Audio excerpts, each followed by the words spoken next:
Hello. Karibuni tena katika Spike Talks, everyone is a target. Kama nilivyoahidi last time, tulikubaliana leo tutadive katika ulimwengu wa teknolojia. Na leo tuko na mgeni wetu anaitwa Stephen na amejikita katika mambo ya software development, AI engineering pamoja na kufanya freelancing. Freelancing kwa wale wasiojua ni kazi ambayo mtu anaweza akafanya bila kufungamana na kampuni yoyote, kwa maana anaweza akafanya kazi hizo kwa mikataba na akiuza ujuzi wake, akifundisha na kupata pesa. Kwa hiyo tukiwa tunaendelea kuhusisha zaidi vijana wa Gen Z, huyu ni moja ya vijana ambao wanafanya vizuri katika tasnia hii na yuko hapa kutuambia mambo mengi ambayo tutajifunza. So karibu sana Stephen. Asante sana. Tunafuraha sana kuwa na wewe katika session hii ya leo. Asante. Na ulimwengu wa teknolojia naamini unanufaika na hili. So ni moja ya vijana wazuri katika nchi yetu ambao tunaamini mnaweza mkatusaidia kujifunza zaidi kuliko kuiogopa teknolojia, lakini tuikumbatie ili iweze kutunufaisha kifedha, kimapokeo kwa ujumla. So unaweza ukatuambia mimi na audience wangu wewe ni nani kwa ujumla ili waweze kuelewa zaidi unafanya nini? Kwa majina naitwa Stephen Mwita, ni software developer au software engineer, na pia nafanya mambo ya music production, audio engineering, sasa kwenye pande mixing na mastering za audio, na pia nafanya mambo ya AI. Ninavyosema mambo ya AI na niko general kwa sababu naweza kutumia AI kwenye kazi zangu, natumia AI kwenye kudevelop, kuanzia kwenye kuplan idea zangu mpaka kwenye kuexecute na kutengeneza product au bidhaa ya kwenda kumkabidhi mteja ambayo inatatua tatizo husika. Wow. So labda tungeanzia hapo. AI tulisikia wengine kwamba imekuja kureplace kazi za watu. So wewe unaiembrace vipi AI kwenye shughuli zako za kila siku? Sasa AI ndio watu wanafikiria imekuja kuvuruga kuchukua kazi za watu, lakini ina mtazamo tofauti kulingana na kazi ya mtu husika. Okay. Kwa mfano naweza nikachukua, nimeona AI ikitumika zaidi kwenye kwa walimu. Wanatumia kutengeneza zile lesson plan, lesson notes, kujua anaenda kufundisha nini leo, anajua anaenda kudeliver vipi. Unakuta mwalimu mwingine anafundisha sanaa tuseme, atabidi awe na zile materials za kwenda kuwasilisha, pia anaweza anatumia AI pale kufanya kuliko kutafuta mtu kumwelekeza ule mtu aanze kufanya kazi, uenda nyuma naenda rudi, muda unaenda. Kwa hiyo AI iko pale kwa ajili ya kupunguza ule muda na kuongeza ufanisi. Kwenye upande wa software kama ninavyofanya mimi, AI inatusaidia kutengeneza hasa template kwa watu designing, kwenye sisi kwenye kutengeneza boilerplate code. Huwezi kuanza na code kutengeneza zile program, umeanza na A to Z kutengeneza kila kitu. Kwenye code kuna kitu tunaita DRY, dry, don't repeat yourself. Kwa hiyo hatupendi sana kuanza kuunda kitu upya mara nyingi. Kama kitu kishatengenezwa na mtu fulani, mimi haina haja kukitengeneza upya. Ndio nakichukua tu kile kitu tunatumia. Zamani ilikuwa tunaenda Google una copy, unaenda kwenye mitandao kama Stack Overflow, labda kama ni hata kwenye mtu mwingine amekujibu tu Facebook, una changamoto umepata kwenye kodi, mtu amekujibu tu kwenye Facebook, sijui Insta, popote. Unachukua ile kodi na copy kwako na test. Sasa hii AI imekuja ni kama ni urahisishaji wa kitu tunachokuwa tunafanya zamani. Kwa hiyo yenyewe inakuletea recommendation kwamba kwa hapa bana tumia hiki. Kwa hiyo naona AI kulingana na tasnia ya mtu inaweza kuongeza ufanisi, lakini sidhani kwamba kuna labda itachukua zile kazi ambazo ni tunaziita mundane, kazi ambazo ni za marudio na zinaweza zikawa automated, zinaweza zikafanywa kwa namna ambayo haihitaji kuangalia sana kwa kina. Kwa mfano labda kazi ya kuandika data, mtu kuangalia tu namba na kuandika sehemu, kitu ambacho unakifanya tu hapa na mara kwa mara, kwa ukiweka AI inasaidia. Wow. Kwa hiyo tunashukuru sana. Hiyo umeitaja kwa uzuri zaidi kwamba ndo uzuri wa AI kwamba imerahisisha kazi na hakuna kufanya repetition. Lakini kuna kitu umekihusia hapo katikati kuhusiana na coding. Kwenye ulimwengu wa software engineering, kwa yule kijana anayetamani kuchipukia kwenye kazi kama hii, career kama hiyo, labda coding ni nini unapozungumzia coding? Sasa naposema coding ni maelekezo. Ni kwa ushort, kwa maelezo machache, ni maelekezo ambayo tunaenda kuipa kompyuta. Na hapo zamani za kale ndio tulikuwa tuna kompyuta yenyewe inaelewa 0 na 1. Yaani maana yake ni kwamba kama unavyoenda kuwasha switch ukutani. Ile umezima umewasha. Hakunaga labda nimezima au labda nimewasha. Yaani ni jibu ni moja. Nizime au nimewasha. Kwa hiyo tulikuwa tunatengeneza program zamani kwa muundo huu. Okay. Unatengeneza hizo command nyingi. Kwa kama kikuta hiki kimezima na hiki kimewaka basi fanya hiki. Kikuta hiki na hiki kimewaka, hivi vitatu vimezima fanya hiki. So kadri unarudi kwenda tukazidi vitu vikawa vinaongezeka ukubwa. Ikabidi tuhame sasa. Kutoka kwenye kuandika hizo kutumia hizo mfumo wa binary kuandika hizo 0 na 1. Ndio tukatengeneza kitu language tunaziita. Kwa kwenye kompyuta pia kwenye ulimwengu wa kompyuta kuna lugha. Kila lugha ina kutokana na maboresho ya teknolojia lugha zinazidi kubadilika na kutokana na hizo lugha ukiwa mfanisi wa hizo lugha kuandika hizo lugha za kuzipa maelekezo kompyuta ndio generate tunaita coding. Kwa mtu anayefanya coding na maana anakuwa amebobea kwenye kuandika maelekezo kuipa kompyuta kufanya kitu fulani. Na sio kompyuta tu. Tunaposema kompyuta machine. Maana yake ni mashine zote ambazo zina chips, zote ambazo zina kifaa ambacho kinaweza kikapokea maelekezo. Ni saa, kompyuta, simu, friji, chochote. Okay, sawa. Na tukiwa tunaendelea kuembrace ulimwengu huu wa modern technology ambapo vitu vingi vinaenda kuwa automated.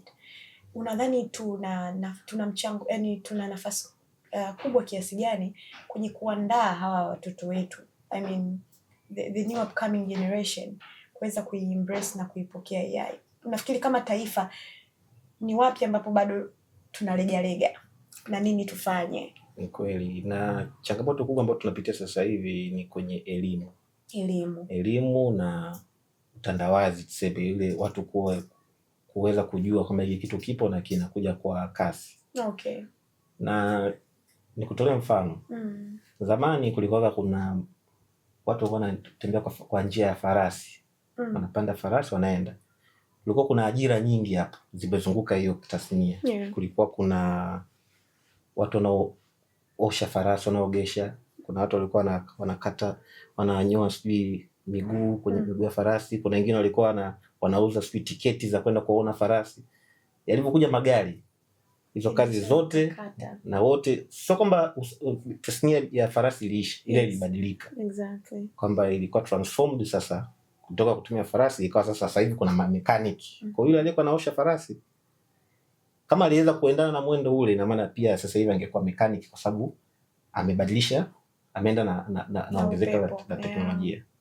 So kwa sasa hivi watu wengi wanaanza wanaogopa baba AI, tunapitia changamoto hii na hii, na tunaweza kama tuko nyuma kwa sababu bado hatujaweza kuendana na speed yake na kuweza kuadapt zaidi na AI.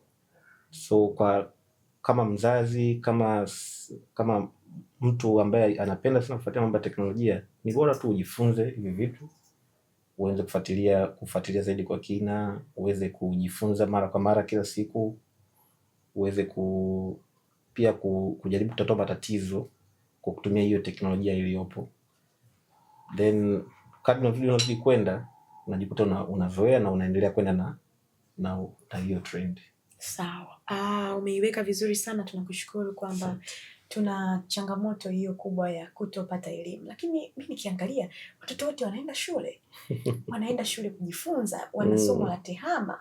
But do you think sasa hiyo inajitosheleza katika kuandaa hawa watu au hawa watoto ambao miaka 5 ijayo wataingia kwenye kutumia AI ambayo imeletwa na mataifa mengine na kuendelea kwa automate nyumba zao?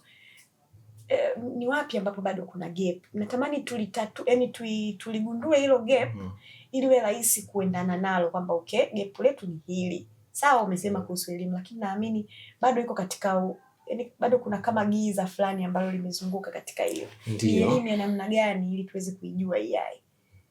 Sawa. Kwanza tunavyosema AI, ujue hata kwa jinsi unavyoeleza ni kama ni product, exactly. Ni kama ni kitu. Lakini AI sio product. Okay. AI ni mfumo tuseme. Na neno lake kabisa limeandikwa pale AI, artificial intelligence, akili nyemba.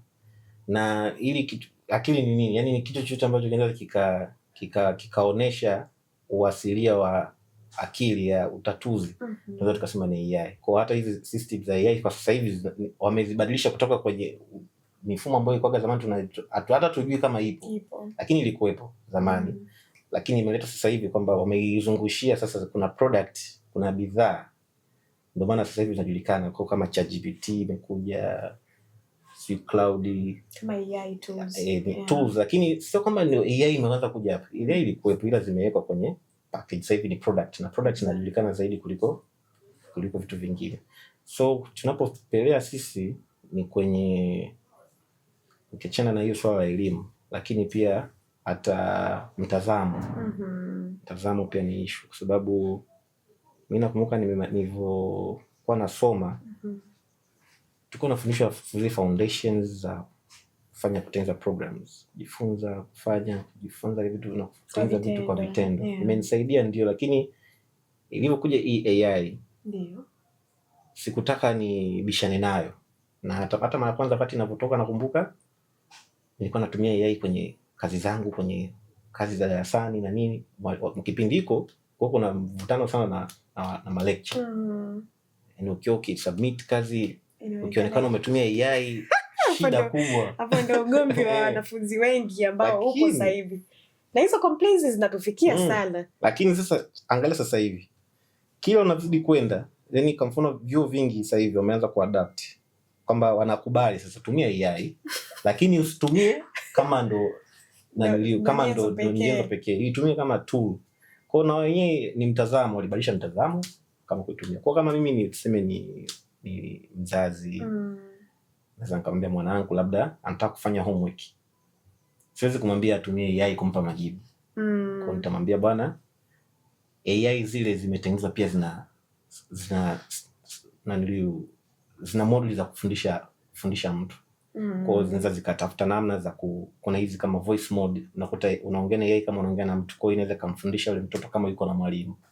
Kwa hiyo inapunguza hata gharama ya kwenda kumtafuta mwalimu wa tuition, kumleta mwalimu saa 4 usiku ili wewe mtoto wako anamteni kesho asubuhi. Kwa hiyo unaweza kuweka AI akamwelekeza yule mtoto na ukamwelekeza sasa sente majibu. Unaona? Na pia kama kwa sisi kwenye mambo ya kuprogram, inaweza kusaidia kwenye mambo tofauti tofauti. Kwa hiyo ni mtazamo. Kama ni wazazi, mtazamo wao ni kwamba mtoto akitumia AI hawezi kujisoma.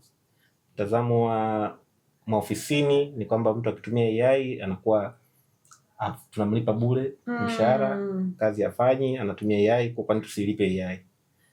Kiwa nafanya, yani kila mtazamo ni tofauti. Ila wale ukubali kuendana na baisha mtazamo wao, mambo yanaenda sawa. Okay, speaking of that, juzi kati hapa kulikuwa kuna habari kwamba wafanyakazi wengi wa Microsoft wameachishwa kazi ili zile kazi zao zifanywe na AI.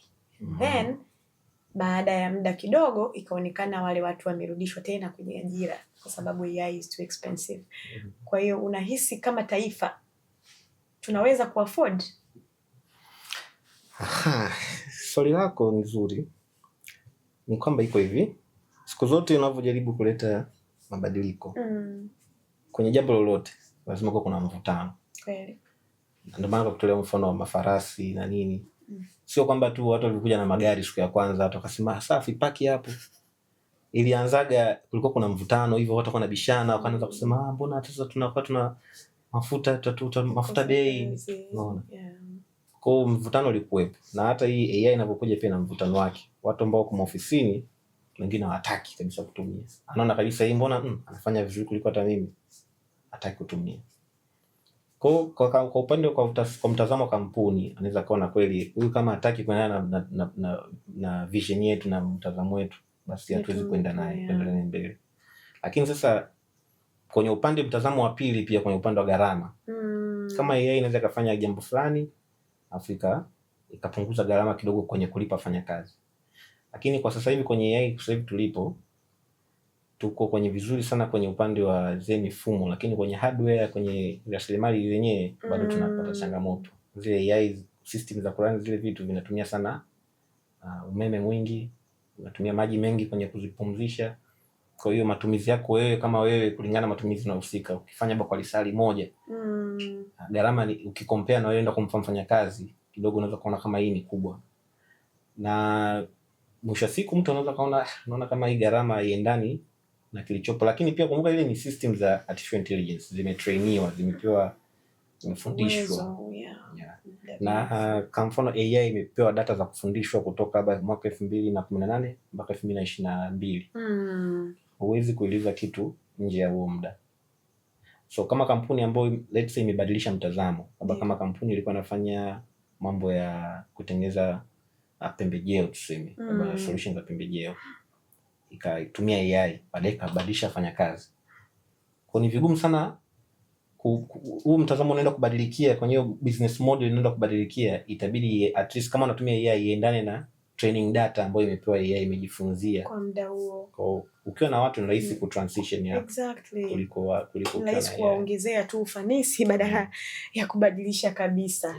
Wow, sawa. Nimekuelewa. Na ni nini mchango wako katika maboresho, au ni salama kiasi gani kwenye kuengage AI kwenye mahitaji yetu ya kila siku, kwenye kazi zetu za kila siku? Is it that secure? Hapo hilo swali ni kitu ambacho kiukweli bado linaangaliwa na watu wengi. Okay. Kwa sababu kwa sasa hivi kumbuka AI sasa hivi imeanza kuingia kwenye products. Ndio maana nimesema AI sio kwamba haikuwepo. Exactly. Ilikuwepo. Ila sasa hivi imeingia ndani kwa umma kwa namna ya bidhaa. Kwa mtu ananunua bidhaa, labda ananunua kwa mfano unaenda kulipia Snapchat. Yes. Snapchat Pro. Kwa ile Snapchat Pro, wale wanaponunua Snapchat wanapata data za watu tofauti. Wanaona fulani Asha kapiga picha sehemu fulani, anapenda vitu hivi. Wana data nyingi za watu. Exactly. So mtu kati kama mimi nimetengeneza AI kangu ambacho ninaweza kuchukua zile data walizokusanya Snapchat, nikatengeneza kitu kizuri ambacho kitaweza kuambia Asha kishapiga picha atafanya kitu fulani kulingana na pattern anazofanya kila siku. Sasa mimi nikaenda kujitambulisha kwa Snapchat kwamba nina hii product nafanya kitu hiki. Ni rahisi wao kunipa mimi mkataba, tenda, nikapata kipato. Lakini sio kwamba hiyo idea mfumo haukuwepo. Yeah. Lakini kwa sababu nimeweza kuiweka kwenye product na kukabidhi. Sasa shida inabaki kwenye usalama. Kwenye usalama tunashauriwa hata kwenye matumizi ya kawaida ya AI unapotumia products hizi. Ndio maana nasema ni products. Yes. Kila product ina governance, ina policy zake. Lakini kuna policy za kidunia ambazo zinafahamika. Na hizi zinaitwa GDPR. Yes. Unaona?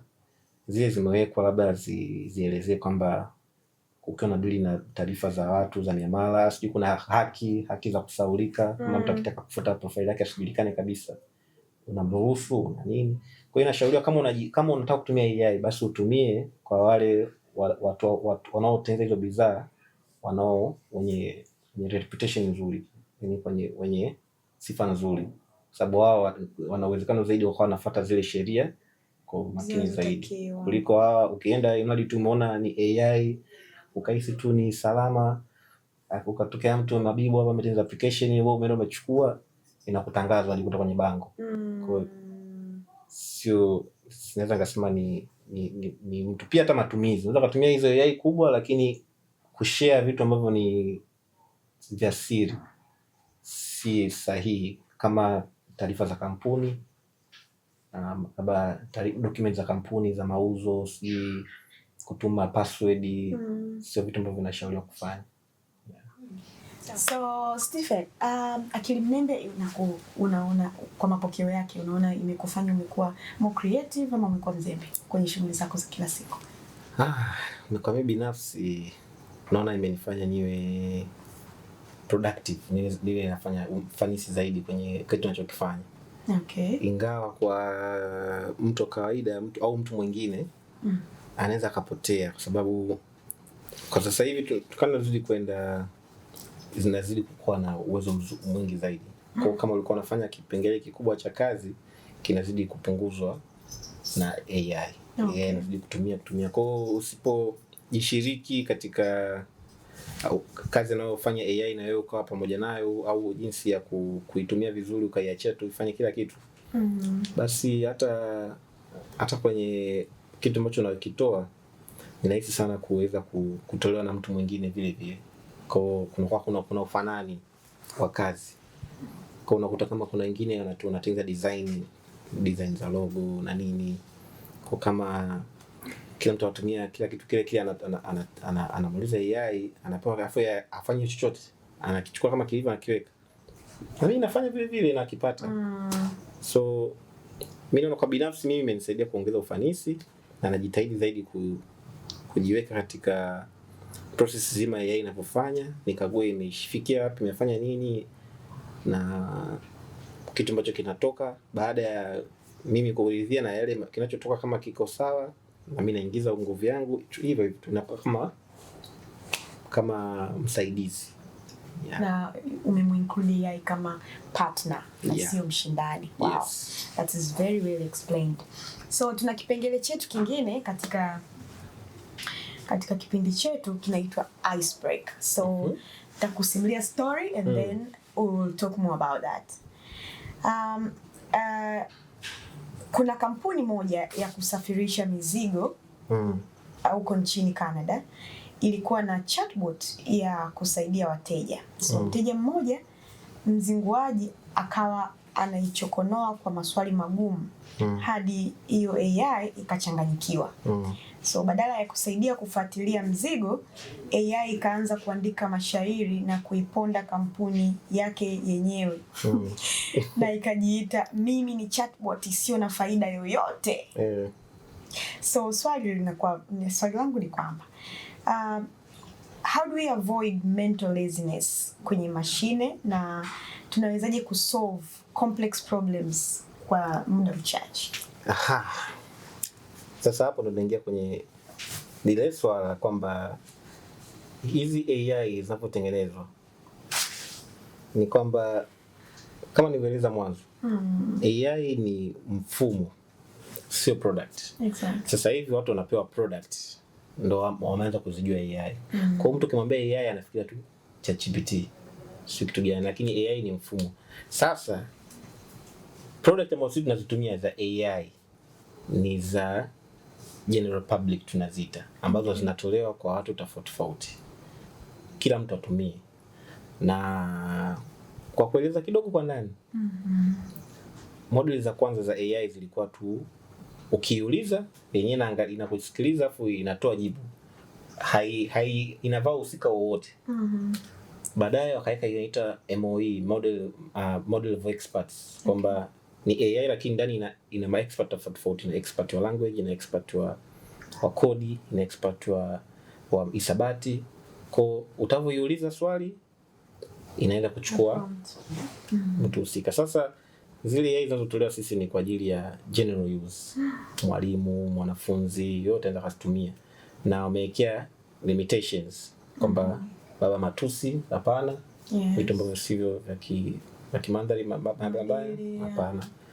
Sasa wewe ukichukua ile AI, ukachukua ile product ya AI, ukaenda ukaweka kwenye kampuni yako, ni lazima ile product uitengeneze, uicustomize, tuseme iendane na kampuni yako. Okay. La sivyo ndo tayari mambo mashairi, sababu yenyewe haitambui, haija ile ndio maana wanachofanya sasa hivi hizi kampuni ambazo zinatupa products za general wale hela yao nyingi pia wanaoingiza sio kupitia sisi watumiaji wa kawaida. Exactly.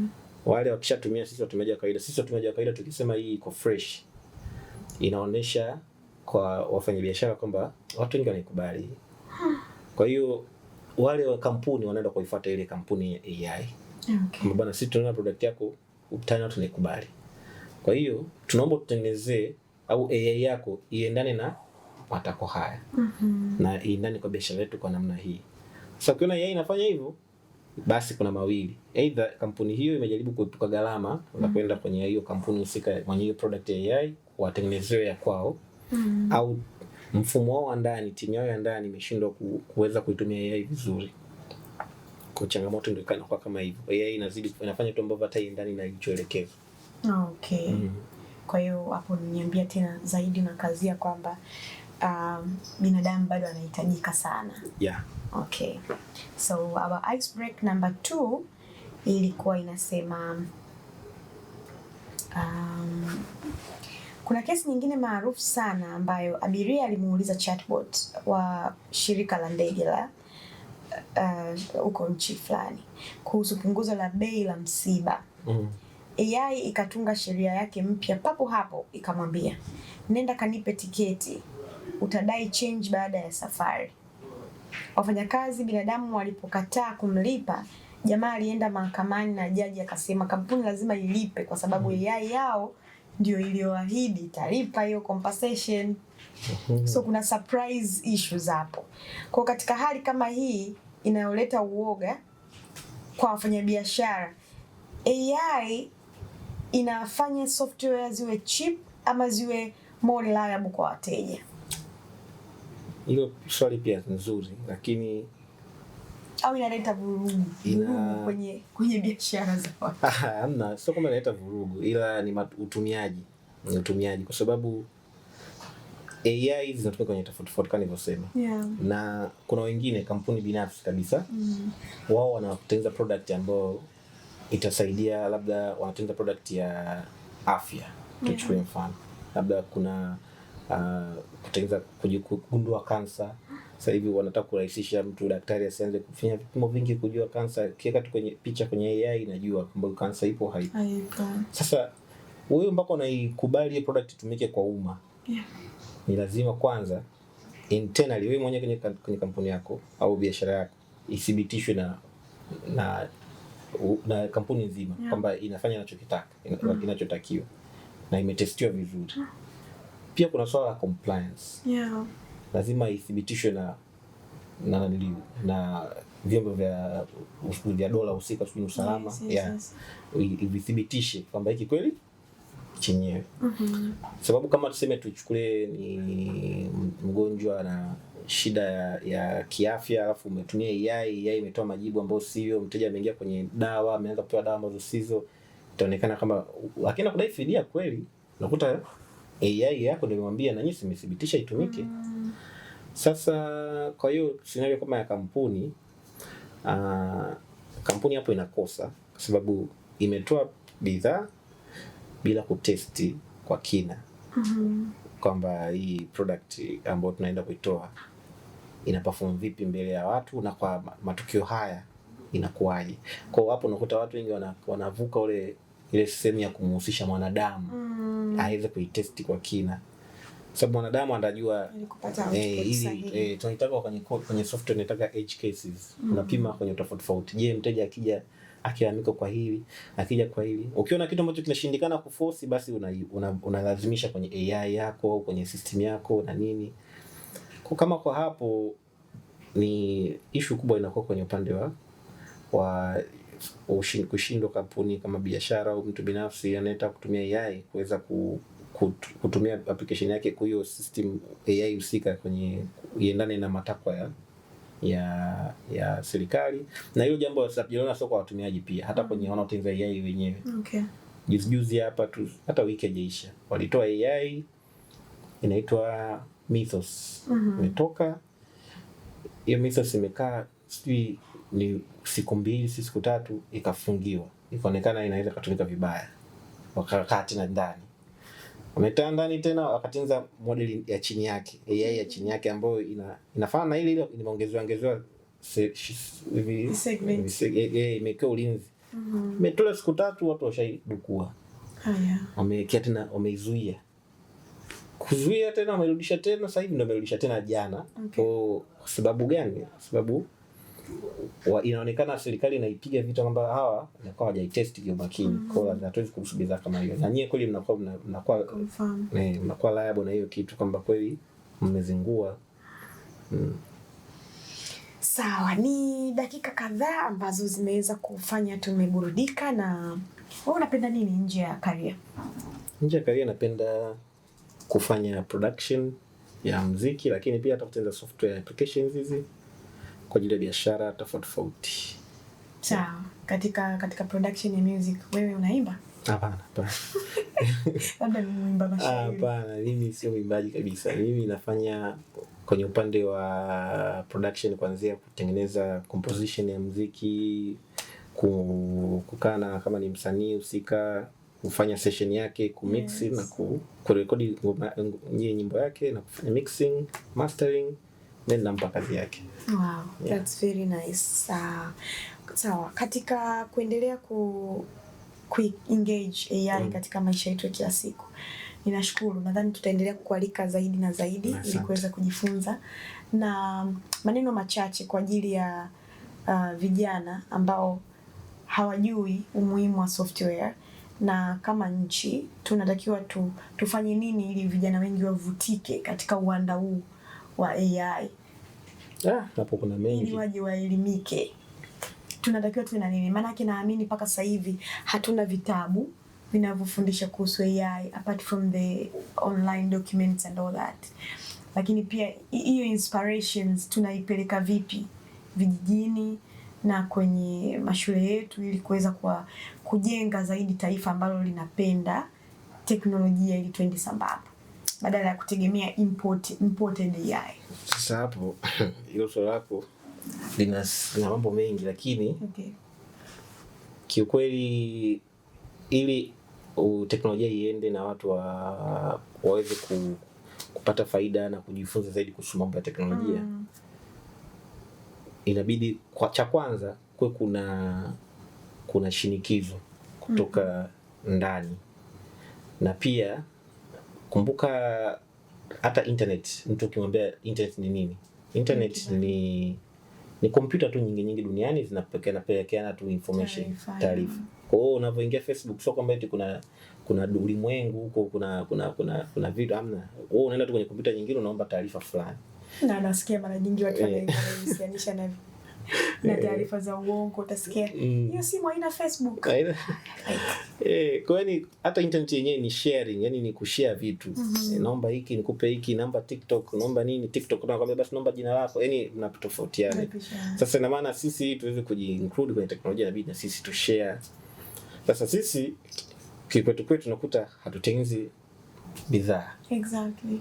Watu wanatengeneza bidhaa, lakini pia hatupewi ile motivation, sio kusema ni kama hapewi msukumo. Kwa mfano kama China wenzetu, hii model aliyotoa AI inaitwa DeepSeek, walitumia hela ndogo, almost milioni $5, lakini ukikompare na wenzake ni hela ndogo mno. Lakini baada ya kufanya vile wakapendwa, serikali ikaekea nguvu, na kule hivi watu wakishatengeneza product ikionekana vizuri, serikali inatia mkono. So hata huko kwetu kama hivi serikali ikaeka liu, ikaeka events, ikavuta baadhi ya watu, mashirika, lakini pia kuweka mazingira mazuri ambayo mashirika ya nje sababu yanaweza kuwekeza. Sababu yakiwekeza yatatengeneza teknolojia kulingana na mazingira yetu. Exactly. Hauwezi kuja na mfumo wa kilimo utoe mfumo Ubelgiji wakati umetengenezwa kwa ajili ya mazingira ya Ubelgiji. Sasa ukija huko hawezi kuchukua mafundi wa kule. Kwa wakija huko wataita watu wa huku, watu watapata ajira, na wale ambao wanajua ufanusi wa teknolojia na watajifunza, wanao watatengeneza vitu vyao, na kwa sababu kampuni zitakuja huko, ya kwanza itakuja ya pili na kushindana, ya pili itakuja ya tatu, mwisho siku tunajikuta nchi kama nchi ina mashirika mengi yanayofanya vitu tofauti. Watu wanajifunza kwa sababu washajua kuna hela na watu wanalipwa, na kinachofanya watu wengi wasome mambo, hela pia inalipa. Na ili waweze kuvutia watu itabidi weke miundombinu, internet.